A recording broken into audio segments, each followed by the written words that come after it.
नमस्कार, मैं ऋषि शर्मा अपने YouTube channel online study with Rishi Sharma में आपका हार्दिक अभिनंदन करता हूं। इससे पहले वाली वीडियो समास प्रकरण भाग 2 में हमने तत्पुरुष समास के उपभेदों के बारे में पढ़ा। आज हम तत्पुरुष समास के मोस्ट इंपॉर्टेंट मुख्य यानी महत्वपूर्ण उपभेद क्रमधारीय तत्पुरुष समास और द्विगु तत्पुरुष समास के बारे में पढ़ेंगे। अब हम अपने आज के टॉपिक पर आते हैं। हमारा आज का विषय या टॉपिक रहेगा क्रमधारीय तत्पुरुष समास। क्रमधारीय तत्पुरुष समास को हम कैसे परिभाषित करेंगे या क्रमधारीय तत्पुरुष समास की परिभाषा अथवा लक्षण क्या है, इसके बारे में हम पढ़ेंगे। क्रमधारीय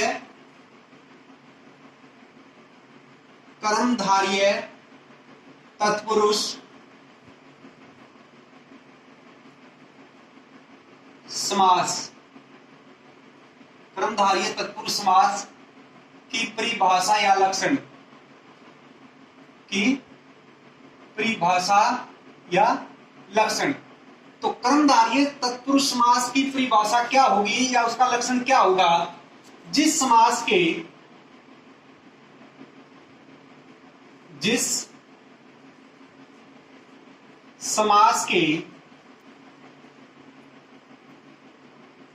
पूर्व पद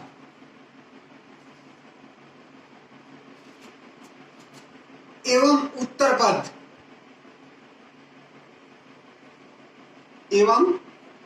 उत्तर पद जिस समास के पूर्व पद एवं उत्तर पद, पूर्व पद का मतलब है पहला पद, पूर्व पद का मतलब है पहला पद, और उत्तर एवं उत्तर पद का मतलब है दूसरा पद।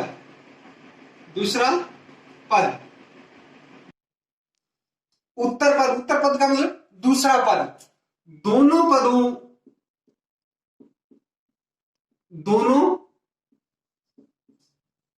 पदों में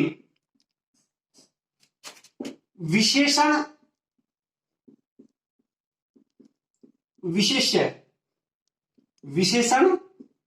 विशेष्य अथवा उपमान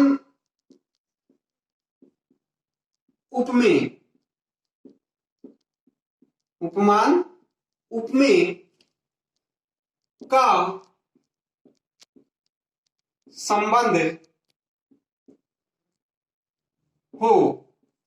किसका? जिस समास के पूर्व पद यानी पहला पद और एवं उत्तर पद यानी दूसरा पद, इन दोनों पदों में यानी पूर्व पद और उत्तर पद, इन दोनों पदों में विशेषण विशेष्य अथवा उपमान उपमेय का संबंध हो, अर्थात पूर्व पद विशेषण हो और उत्तर पद विशेष्य हो, अथवा पूर्व पद उपमान हो और उत्तर पद उपमेय हो, ऐसा संबंध हो, कोमा उसे कर्मधारीय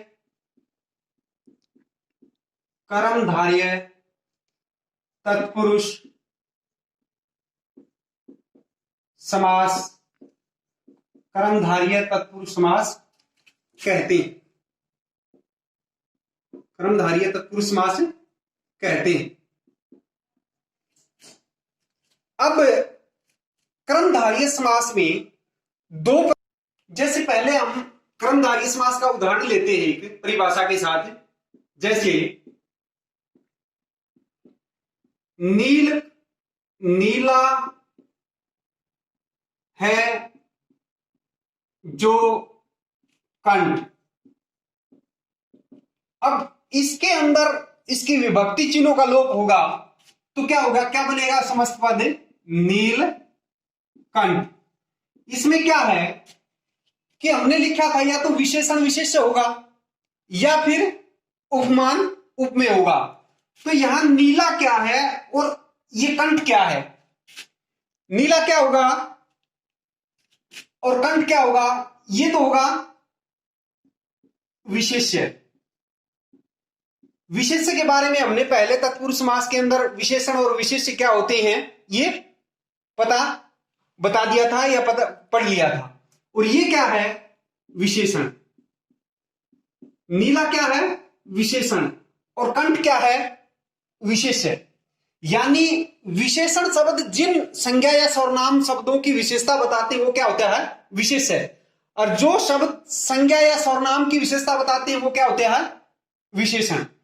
तो नीले ने कंठ की विशेषता बताई तो ये विशेष्य होगा और ये विशेषण होगा, जैसा कि परिभाषा में लिखा था। अब कर्मधारय तत्पुरुष समास में या कर्मधारय समास में दो प्रकार की स्थिति होती है। एक तो पूर्व पद एवं उत्तर पद।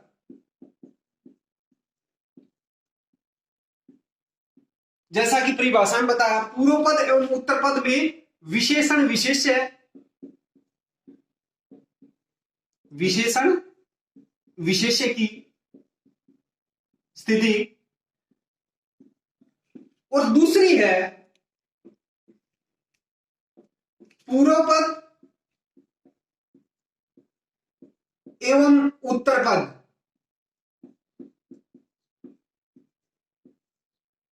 में उपमान उपमेय, उपमान उपमेय की। ये दो प्रकार की स्थिति होती है, या तो विशेषण विशेष्य का संबंध मिलेगा या फिर उपमान उपमेय का। एक आध बार ये आगे पीछे जरूर हो जाते हैं, कभी ये आ जाता कभी। अब हम इसके कुछ उदाहरण देखेंगे। पहले हम देखेंगे विशेषण विशेष्य से संबंधित उदाहरण। पहले किससे? विशेषण जिनमें विशेषण विशेष्य का संबंध मिलेगा। विशेषण विशेष्य से संबंधित जो उदाहरण, जैसे हमने यहां लिखेंगे कुछ उदाहरण लिखेंगे हम, कि पहले हम यहां लिख लें कि एक स्थान पे हम विग्रह करेंगे और एक स्थान उसका क्या बनाएंगे? समस्त पद बनाएंगे। तो इस प्रकार से क्या हो जाएगा कि उनकी स्थिति का पता चल जाएगा। जैसे हमने यहां मान लिया विग्रह पद, समस्त पद लिख लेते हैं, समस्त पद, और यहां हम लिख लेते हैं विग्रह पद, विग्रह पद। जैसे हमने समस्त पद ले लिया, मान लिया हमने नील कमल ले लिया, नील कमल, क्या ले लिया? नील कमल। इसका विग्रह कैसे करेंगे हम? नीला है जो कमल, ऐसे ही करेंगे विग्रह। तो अब यहां क्या है? नीला क्या है और कमल क्या है? हमने ऊपर लिखा कि किसके उदाहरण देख रहे हैं हम? विशेषण विशेष्य के, जिसमें विशेषण विशेष्य का संबंध होता है। तो नीला क्या है? यहां विशेषण है। क्या है? विशेषण है। और कमल क्या है? विशेष्य है। नीला क्या है? विशेषण, और ये क्या है? विशेष्य। तो इस प्रकार हमने एक आध उदाहरण में ऊपर भी देख लिया और यहां भी देख लिया। आगे हम लेते हैं जैसे पीतांबर। दूसरा उदाहरण हमने क्या लिया? पीतांबर। अब हम इनको यहां इसको क्या कर देते हैं? ये मिटा देते हैं समझाने के लिए। तो पीला, पीत, पीत क्या होता है? पीला है जो अंबर, अंबर क्या होता है? अंबर क्या होता है? वस्त्र। अंबर क्या होता है? वस्त्र। तो पीत या पीला है जो अंबर। अब पीत या पीला क्या है? विशेषण है, और अंबर क्या है? विशेष्य। अब आगे हम लेते हैं महादेव। अगला उदाहरण क्या लिया? महादेव। अब इसका जैसे विग्रह कैसे करेंगे?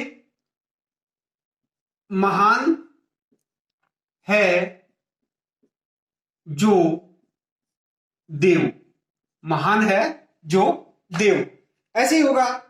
तो महान क्या है? विशेषण है, और देव क्या है? विशेष्य है। इस प्रकार इसमें भी विशेषण विशेष्य का संबंध है। फिर हम लेते हैं लाल टोपी। तो इसका विग्रह कैसे करेंगे? लाल है जो टोपी। तो इसमें क्या हुआ? ये लाल क्या है? विशेषण हो गया। और इसने किसका किया है? ये टोपी क्या हो गया? विशेष्य होगा। तो विशेषण विशेष्य का संबंध होगा लाल में। कुछ और उदाहरण लेते हैं, जैसे हम यहां फिर लिख लेते हैं समस्त पद।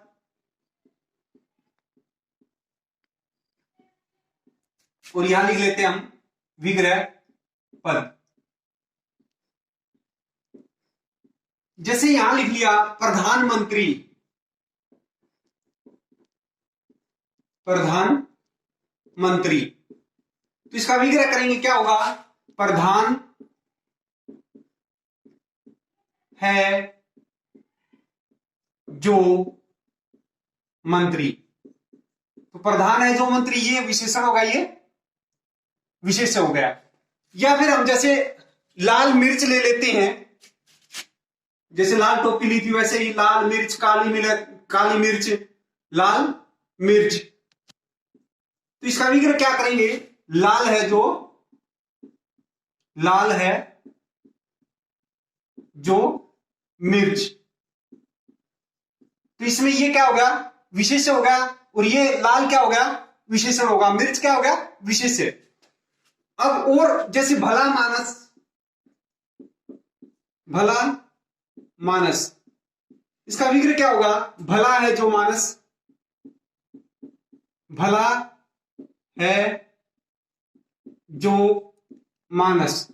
तो मानस क्या हो गया? यहां विशेष्य होगा। और भला क्या होगा? विशेषण हो गया। अब हमने जैसे ले लिया अधपका, अधपका, आधा है जो पका,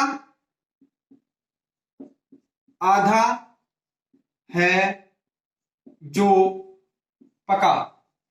अब पका और आधा क्या होगा? ये विशेष है और ये विशेषण। फिर हम लेते हैं जैसे दुष्चरित्र, दुष्चरित्र, दुष् क्या हो गया? बुरा। दुष् क्या होता है? बुरा। बुरा है जो चरित्र, बुरा है जो चरित्र। यहां क्या हो गया? विशेष है और यहां क्या हो गया? विशेषण। अब लेते हैं संभ्रांत महिला,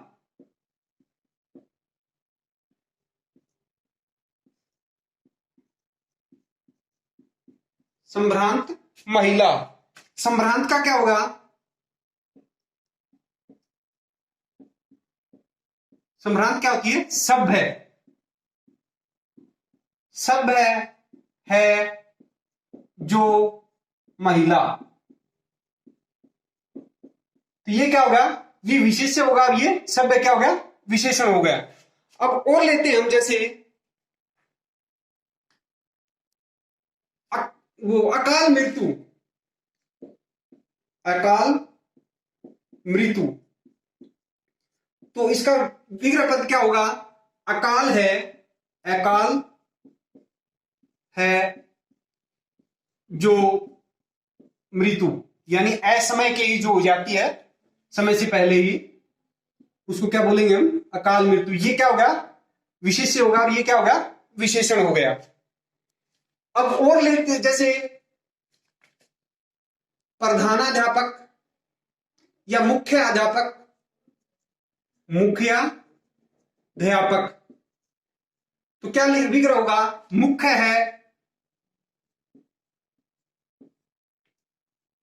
है जो अध्यापक। तो अध्यापक क्या होगा? विशेष्य और मुख्य क्या होगा? विशेषण। अब हम कुछ जैसे विशेषण विशेष्य के कुछ उदाहरण करें। इनमें यदि विग्रह पर निर्भर करता है, कर्मधारय और बहुव्रीहि में अंतर क्या है? यदि हमने मान लिया हमने पीतांबर लिया था या फिर नीलकंठ लिया था, तो जैसे स्टार्टिंग में पहला उदाहरण क्या लिया, मान लिया नीलकंठ, नीला है जो कंठ। यदि हमने इसका उदाहरण ऐसे कर दिया यानी विशेषण और विशेष्य बता दिए तो ये किसमें रहेगा, कर्मधारय में। यदि हमने कह दिया कि नीला है कंठ जिसका, जिसमें पूर्व पद और उत्तर पद दोनों पदों को छोड़ करके कोई अन्य पद तीसरा पद प्रधान हो जाता है, जैसे नीला है कंठ जिसका, किसका बोध कराने लग जाता है, शिव का, शिव शंकर का। तो तीसरा जब बोध कराने लग जाता है तो वहां कौन सा समास चला जाता है, बहुव्रीहि समास हो जाता है। और यदि विशेषण विशेष्य होते हैं तो वो किस में रहता है, क्रमधारय में। क्रमधारय और बहुव्रीहि में यही मुख्य अंतर होता है, उनके किस पे निर्भर करता है, वो विग्रह पे निर्भर करता है। यदि वो विग्रह में हम तीसरे का बोध कराने लग जाता है, पूर्व पद और उत्तर पद को छोड़ करके कोई तीसरे का बोध कराता है तो बहुव्रीहि में चला जाता है। और यदि विशेषण विशेष्य अथवा उपमान उपमेय का संबंध होता है तो वो क्रमधारय में रहता है। जैसे हम उदाहरण को लिखित रूप में देखते हैं, यहां लिख दिया हमने श्वेतांबर, श्वेतांबर। अब इसका विग्रह क्या, जैसे हमने बताया कि विग्रह पर निर्भर करता है। यदि हम इसका विग्रह करते हैं, श्वेत है जो अंबर, श्वेत का मतलब सफेद, श्वेत है जो अंबर, अंबर माने वस्त्र। यदि इसका विग्रह ऐसे है यानी इसमें श्वेत, श्वेत क्या होगा, श्वेत क्या हो गया विशेषण, और अंबर क्या हो गया वस्त्र विशेष्य। यदि विशेषण विशेष्य का संबंध है तो इसमें हम क्या लिखेंगे, कर्मधारय। क्या लिखेंगे, कर्मधारय। यदि हमने इसका विग्रह कर दिया, श्वेत है अंबर जिसका, यदि करवा सरस्वती का, मां सरस्वती का बोध कराना, सफेद वस्त्रों वाली कौन है, मां सरस्वती है। तो यदि ये ऐसा तीसरे का बोध कराने लग जाता है तो यहां हम क्या लिखेंगे, बहुव्रीहि समास। क्या लिखेंगे, बहुव्रीहि समास। इस प्रकार इनमें यही अंतर है कि विग्रह पे यदि तीसरे का बोध कराता है तो वो बहुव्रीहि के अंदर, और यदि इसमें विशेषण विशेष्य या उपमेय उपमान का या उपमान उपमेय का है तो वो कर्मधारय के अंतर्गत। जैसे एक और लेते हैं हम लंबोदर, किसका लिया, लंबोदर। क्या विग्रह करेंगे हम, जैसे विग्रह यदि लंबा है, लंबा है जो उदर, उदर क्या होता है, पेट। क्या होता है, पेट। यदि हमने इसका उदाहरण मान लिया, लंबा क्या है यहां विशेषण हो गया और उदर क्या हो गया विशेष्य। यदि उदर विशेष्य है और लंबा यहां क्या है विशेषण, यदि इसमें विशेषण विशेष्य का संबंध है तो इसमें हम क्या करेंगे, कर्मधारय। क्या करेंगे, कर्मधारय समास। और यदि इसका हम विग्रह करते हैं, लंबा है उदर जिसका, ऐसा हुआ है, कौन है, लंबे उदर वाला, तो ये किसका, यहां तीसरे का किसका करवाएगा, गणेश जी का। किसका, गणेश जी का। यदि यहां तीसरे का बोध करवा दिया तो यहां किसको हम इसमें क्या लिखेंगे, बहुव्रीहि समास। क्या लिखेंगे, बहुव्रीहि समास।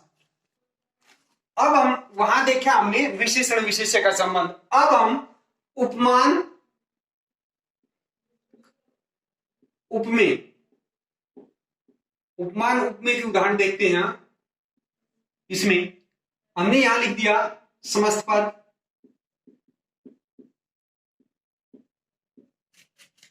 विग्रह पद। अब जैसे अलंकार के अंतर्गत हमने पढ़ा था उपमेय क्या होता है, उपमान क्या होता है। उपमेय क्या होता है, जिसकी तुलना की जाए, जिसकी मतलब जिस वस्तु की तुलना की जाती है वो क्या होता है, उपमेय होता है। क्या होता है, और उपमान क्या होता है, उपमेय की जिसके साथ तुलना की जाए वो क्या होता है, उपमान। तो यहां हम लिखें जैसे घनश्याम, इसका विग्रह क्या करेंगे हम, घन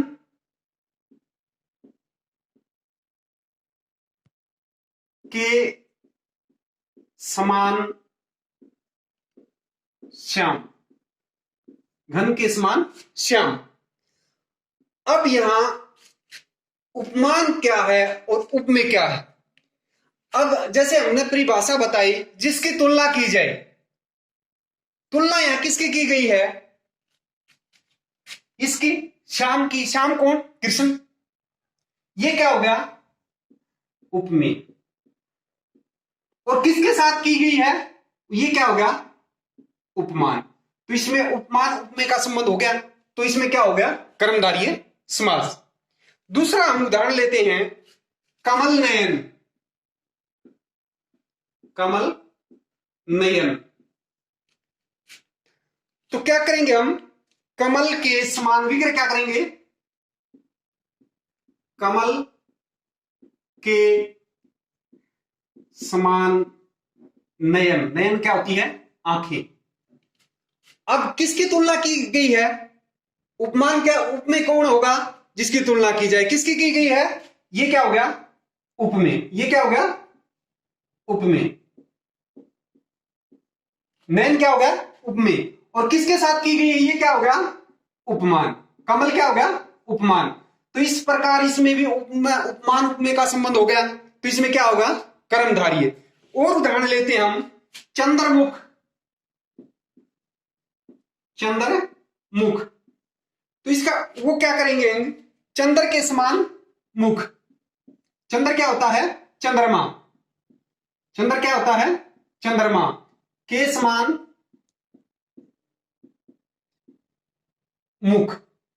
तो तुलना किसकी होगी, उपमेय क्या होता है जिसकी तुलना की जाए, तो ये क्या होगा, उपमेय। और ये क्या होगा, चंद्र, उपमान। तो उपमान उपमेय का संबंध हो गया, तो क्या हो गया, कर्मधारय समास। अगला लेते हैं हम, कुसुम कोमल। कुसुम कोमल।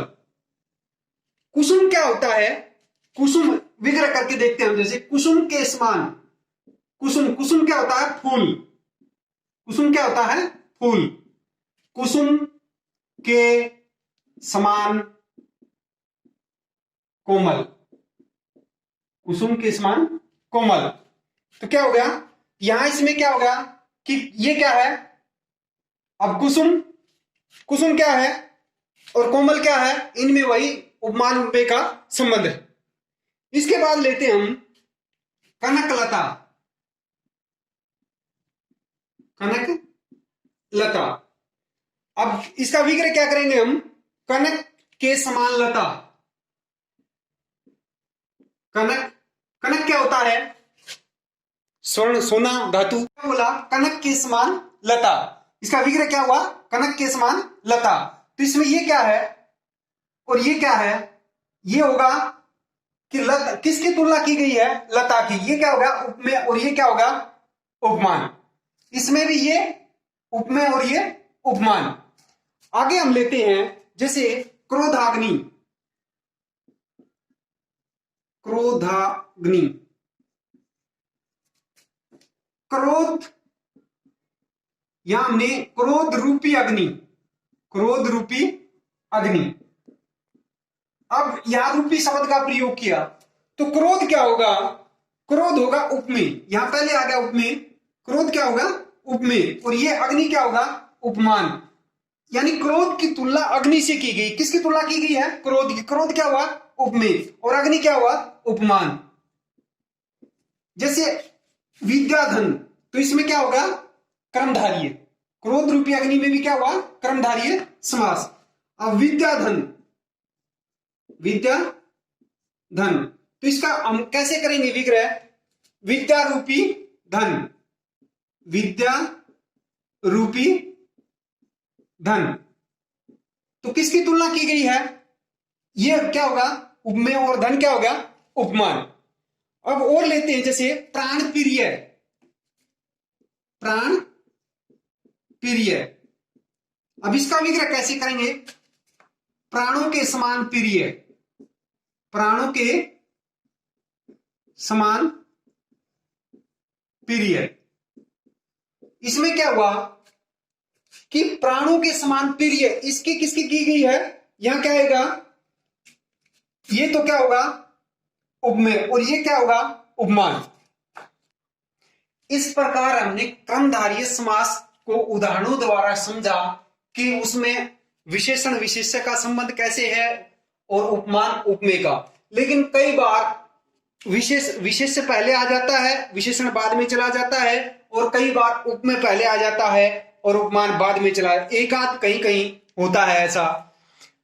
लेकिन ये होता कहां है? जैसे मान लिया हम विशेषण विशेष्य का एक उदाहरण दे दें कि विशेषण विशेष्य पहले कहां था और विशेषण, जैसे हमने लिख दिया मान लिया पुरुषोत्तम, क्या लिख दिया, किसका उदाहरण है? जैसे विशेष्य और विशेषण का, यानी विशेष्य पहले और विशेषण बाद में। जैसे हमने यहां लिख दिया पुरुषोत्तम, पुरुषोत्तम। अब इसका विग्रह क्या कैसे करेंगे हम? पुरुष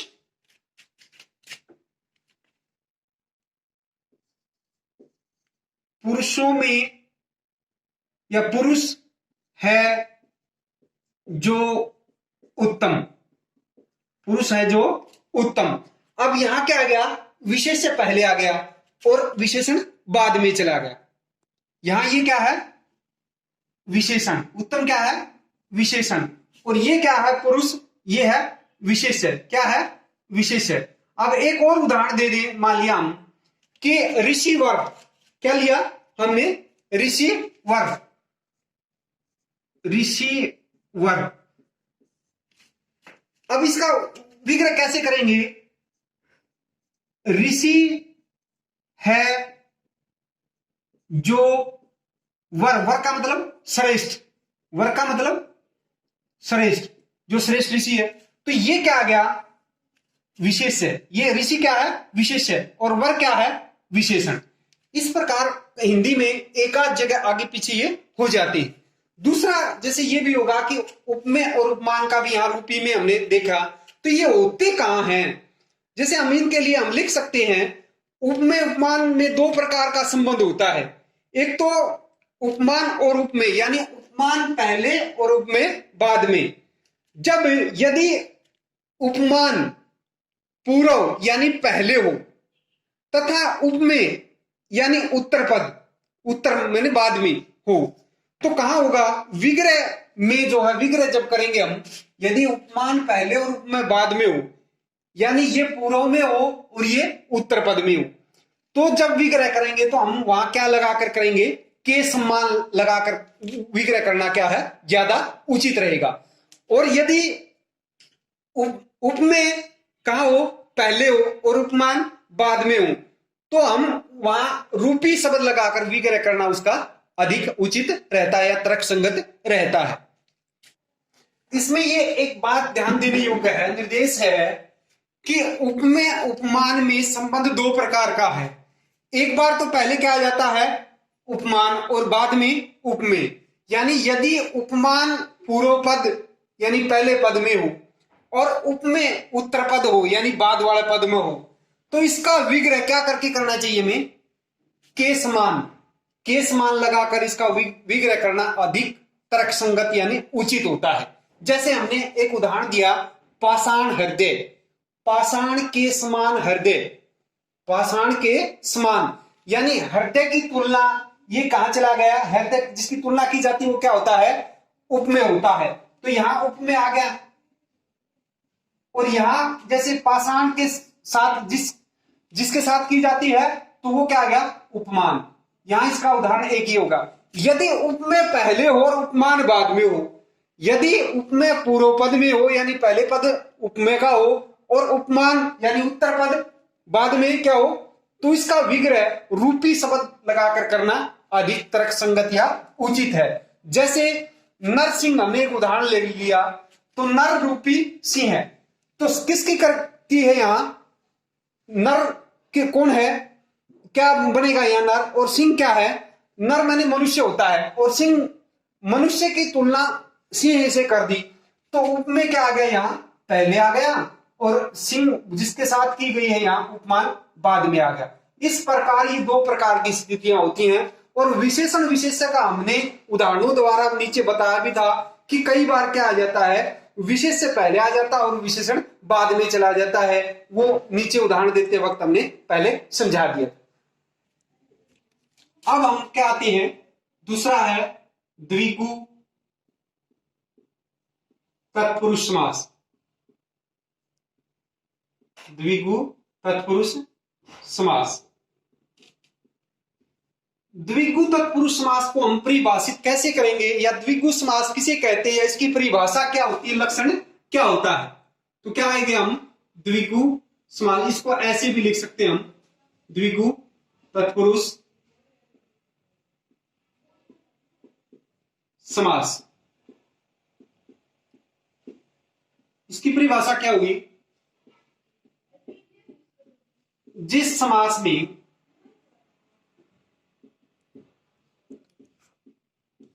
क्या हुई, जिस समास में पूर्व पद, जिस समास में पूर्व पद क्या हो, संख्यावाची विशेषण हो, संख्यावाची या संख्यावाचक क्या हो, विशेषण। जिस समास में पूर्व पद संख्यावाची या संख्यावाचक विशेषण हो और समस्त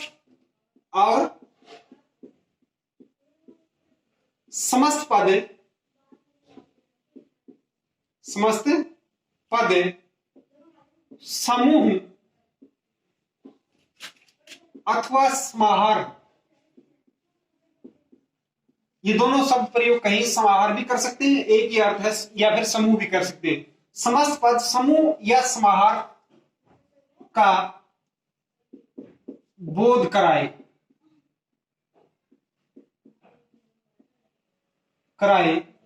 कोमा उसे द्विगु, दोनों तरह से लिख सकते हैं हम,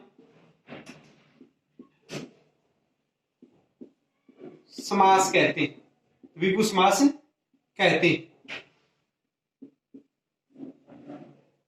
क्या हुई परिभाषा, जिस समास में पूर्व पद संख्यावाची या संख्यावाचक विशेषण हो, पूर्व पद क्या हो, कोई संख्यावाचक या संख्यावाची विशेषण हो, और उसका समस्त पद जो बनाए वो किसी समूह या समाहार का बोध कराता हो, तो उसे क्या कहते हैं, हम द्विगु समास कहते हैं। जैसे हम उदाहरण लेते हैं, जैसे हमने यहां उदाहरण लिया, 4 मासों का समूह, 4 मासों का समूह, तो इसका समस्त पद क्या बनेगा, चौमासा। क्या बनेगा, चौमासा। जब चौमासा 4 महीने का जो ये बताया, 4 महीने का समूह का बोध कराता है, तो क्या बन गया, चौमासा। अब कुछ उदाहरणों द्वारा हम द्विगु समास को देखेंगे। हम यहां लिख देते हैं, मान लिया जैसे समस्त पद, यहां लिख देते हैं हम विग्रह पद। समास का नाम यही है कि भाई आगे लिखने की जरूरत नहीं, वरना समास का नाम लिख देते हैं कि किसका चल रहा है, द्विगु समास का। तो जैसे हमने लिखा, समस्त पद है नवरत्न, नवरत्न, तो यहां पहला पद संख्यावाची पद बताया था कि पूर्व पद क्या होगा, कोई संख्यावाची विशेषण या संख्यावाचक विशेषण होगा, और फिर वो किसका बोध कराएगा, समूह का बोध कराएगा। तो 9 रत्नों का समूह क्या बन गया, इसका विग्रह 9 रत्नों का समूह। क्या बन गया, 9 रत्नों का समूह। अब लिया हमने, मान लिया पंजाब, तो इसका विग्रह क्या होगा, 5 आब। आब क्या होता है, नदी, 5 आबों, आबों का मतलब नदियों, आब क्या होता है, नदियां, नदियों का समूह, 5 आबों यानी नदियों का समूह। अब लेते हैं, जैसे मान लिया सप्ताह, सप्ताह क्या होगा, 7 क्या होगा इसका विग्रह, 7 सप्त मैंने 7, सप्त क्या होता है 7, 7 आ क्या होता है दिन है, 7 दिनों का समूह, 7 दिनों का समूह। फिर हमने लिया, मान लिया सतसई, क्या लिया, सतसई। सतसई में क्या होगा, सत मैंने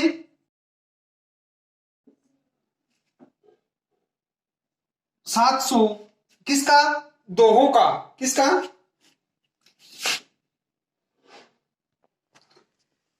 700 क्या हो गए, दोहों लगा लिया हमने, 700 दोहों का समूह, 700 दोहों का समूह। आगे मान लिया हमने ले लिया नवनिधि, नवनिधि, निधि क्या होता है, खजाना।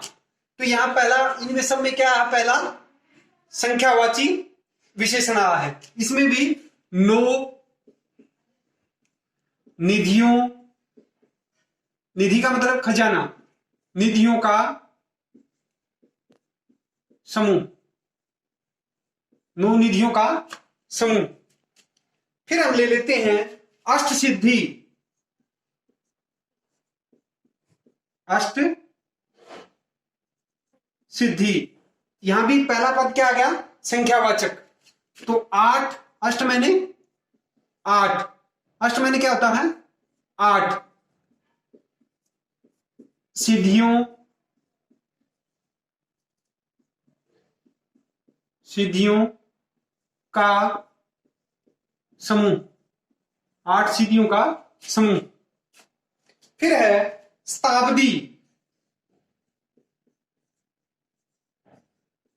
शताब्दी, शताब्दी में क्या आएगा, सत, सत क्या होता है 100,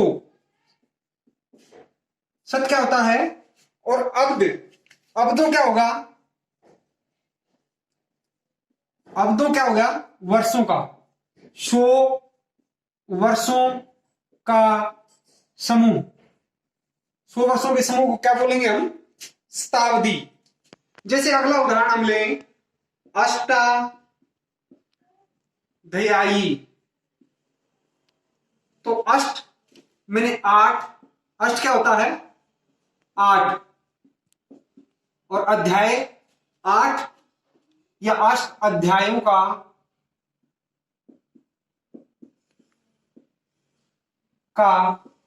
समूह। चाहे समाहार भी लिख सकते हैं, जैसे समाहार लिख दें। फिर हम लें कि पंचतंत्र,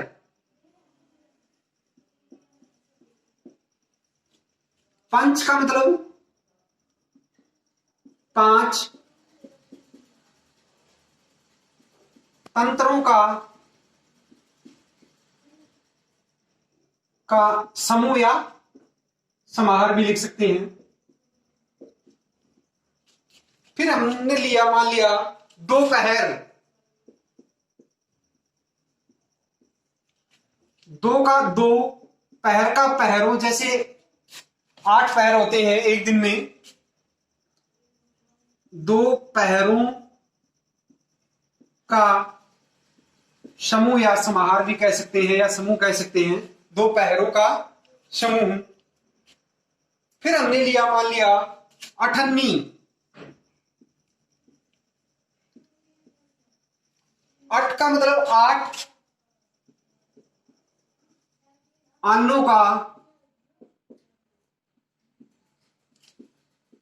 समाहार कहें या समूह कहें, 8 अन्नों, जैसे चवन्नी, 4 अन्नों का समूह, चवन्नी भी लिख देते हैं हम,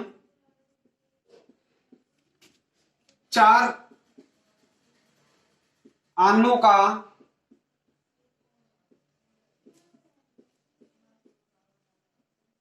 समूह। फिर मान लिया हम लेते हैं त्रिभुज,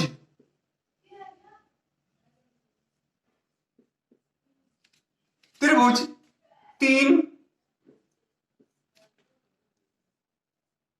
मायने तीन, त्रि का मतलब तीन, तीन भुजाओं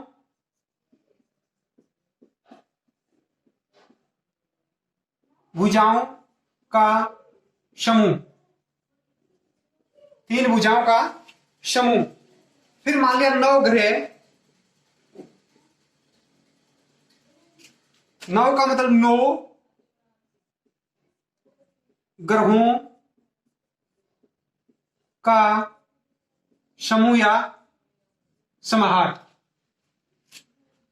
इस कर्मधारय और द्विगु समास में अंतर क्या होता है? हमने जैसे कर्मधारय की परिभाषा पढ़ी थी कर्मधारय समास की, जिसमें जिसके पदों में यानी पूर्व पद और उत्तर पद में विशेषण विशेष्य अथवा उपमा रूप में का संबंध मिलेगा। लेकिन यहां पढ़ी हमने कि जिसमें पूर्व पद यानी पहला पद संख्यावाची होगा और वो किसी समूह का बोध कराएगा। यानी कर्मधारय समास में तो पूर्व पद यानी पहला पद गुणवाचक विशेषण और दूसरा पद विशेष्य होता है। कर्मधारय में क्या होगा? कर्मधारय समास में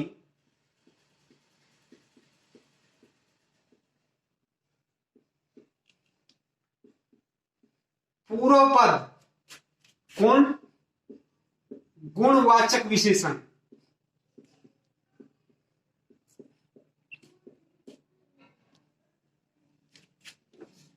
और उत्तर पद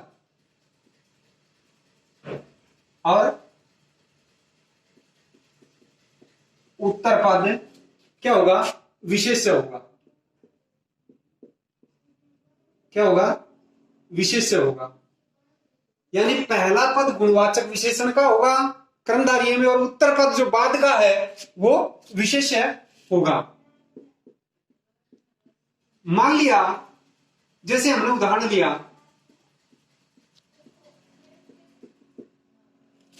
परमानंद,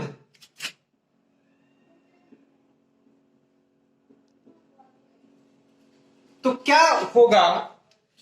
परम आनंद, परम और क्या होगा? आनंद, दो हो गए ना। पहला पद किसका होगा? जो गुण है परम, और आनंद उत्तर पद क्या होगा? विशेष होगा इसमें। लेकिन द्विगु समास के अंदर जो है, द्विगु में समास में पूर्व पद संख्यावाची विशेषण,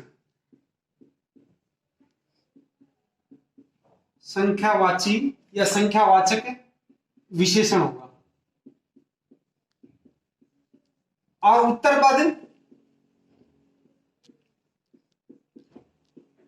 उत्तर मैंने बाद का, उत्तर पद विशेष्य होता है।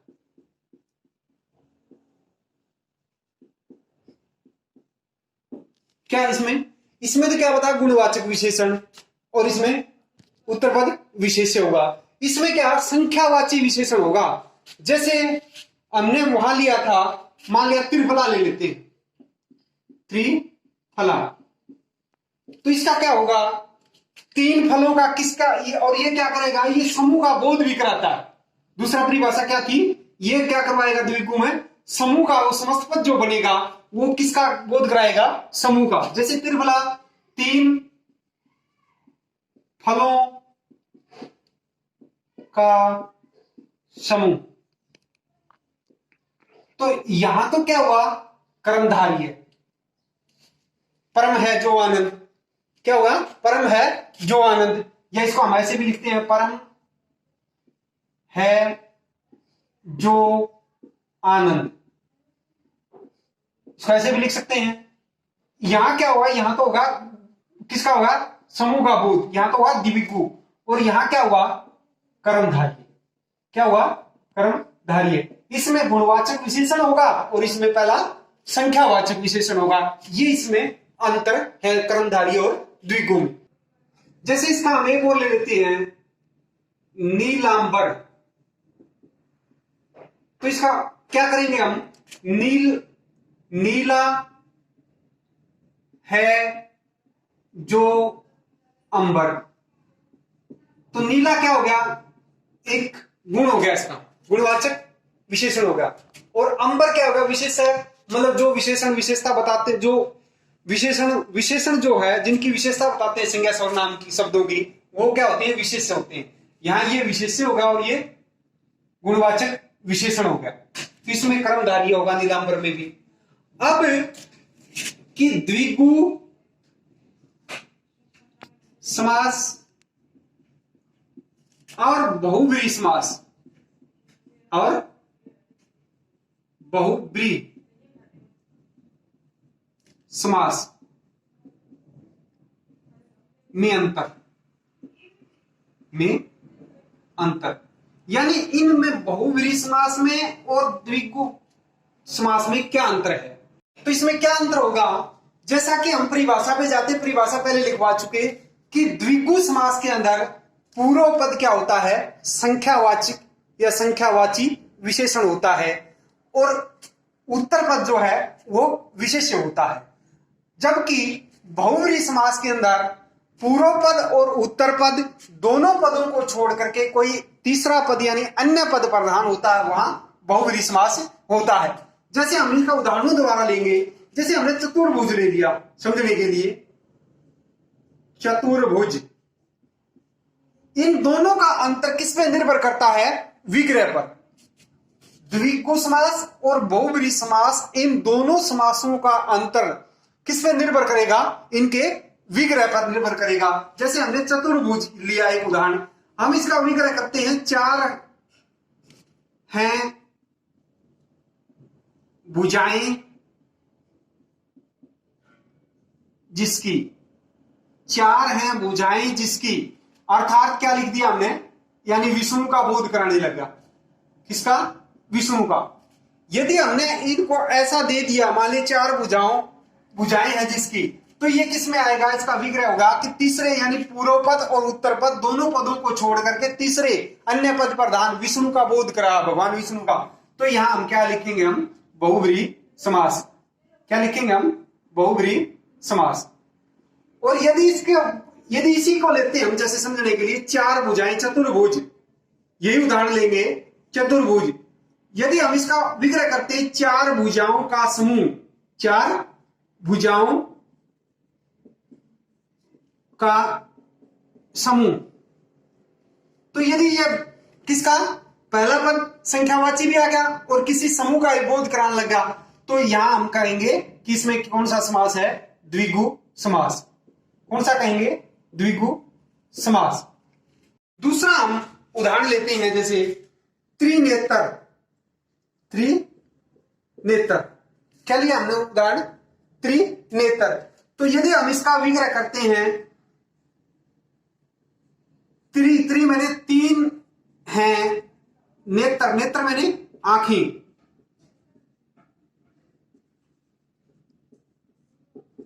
तीन हैं नेत्र जिसके, ऐसा हुआ, कौन है, किसका बोध करा, हम यहां तीसरे पद यानी शिव का बोध करा दिया हमने। तीन है नेत्र या आंखें, तीन है नेत्र जिसके या तीन है आंखें जिसकी, तो किसका बोध कराएगा वो, पूर्व पद और उत्तर पद दोनों पदों को छोड़ करके किसका करा, किसी अन्य पद प्रधान यानी शिव का बोध करा। तो यहां क्या आएगा, जब ये अन्य का बोध कराने लग जाता तीसरे का, तो बहुब्रीहि समास आएगा। और यदि यहां कर दिया हमने, इसी को लेते हम त्रिनेत्र। यहां तीन, क्या जब हमने इसका तीन का बोध करा, तो तीन यहां समूह के लिए तीन नेत्रों का, तीन नेत्रों मैंने आंखों, तीन नेत्रों का समूह। यदि यहां पहला क्या आ गया, संख्यावाची भी आ गया और फिर इसने किसका समूह का बोध करा दिया, तो ये किसके अंतर्गत आ जाएगा, द्विगु समास के अंतर्गत। इस प्रकार हमने इन दोनों का अंतर जाना, दोनों का अंतर समझ में आ गया होगा। तो इस प्रकार हमने आज कर्मधारय तत्पुरुष समास और द्विगु समास, द्विगु तत्पुरुष समास के बारे में पढ़ा, और उनका जिसके साथ कलश है, मान लिया द्विगु और बहुब्रीहि का आपस में अंतर कैसे पता करें, और कर्मधारय एवं द्विगु का अंतर कैसे पता करें, इस प्रकार से समझाया गया। आशा है आपको समझ में आया होगा। धन्यवाद।